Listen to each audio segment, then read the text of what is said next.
जलंधरी साहब को प्रॉफिट मिलना था ना $229, उसमें से मार्केट अपनी मूव लेने के लिए आपकी मेरी या किसी की मोहताज नहीं है भाई।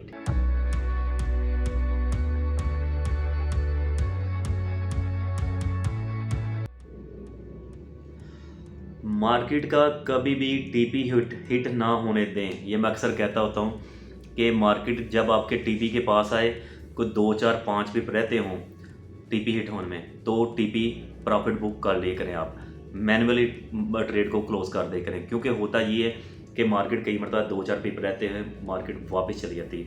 मार्केट अपनी मूव लेने के लिए आपकी मेरी या किसी की मोहताज नहीं है भाई, ठीक है। आज हमारे साथ ऐसा हुआ 1.2629 पर हमने एंट्री ली, हमने सेल की। हमारा जो टीपी था 1.2599 पर था।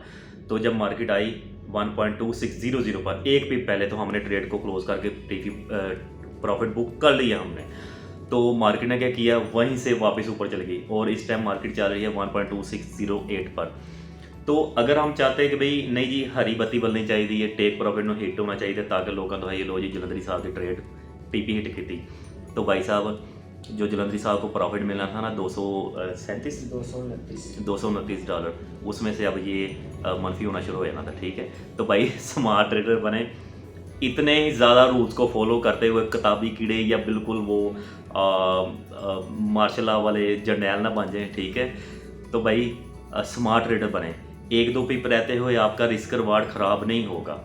हाँ, अगर आपको 15-20 पिप पहले जैसे कि 30 पिप का टेक प्रॉफिट था तकरीबन, तो आप 15 पिप रहते हुए आप कर दें, फिर तो आपके रिस्क रिवार्ड को इशू बन सकता है। लेकिन 1-2 पिप से 3-4 पिप से कोई मसला नहीं, कोई इशू नहीं बनेगा।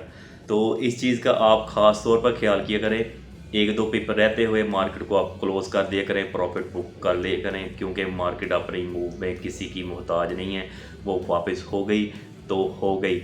सारे स्ट्रेटजीज़, सारे मेथड, सारे डिसिप्लिन, सारे ट्रेडिंग प्लान दरे के दरे रहते हैं। मार्केट किसी दी नहीं सुनती भाई, जलंधरी दी भी नहीं सुनती। स्टे ब्लेस्ड, अल्लाह हाफिज़।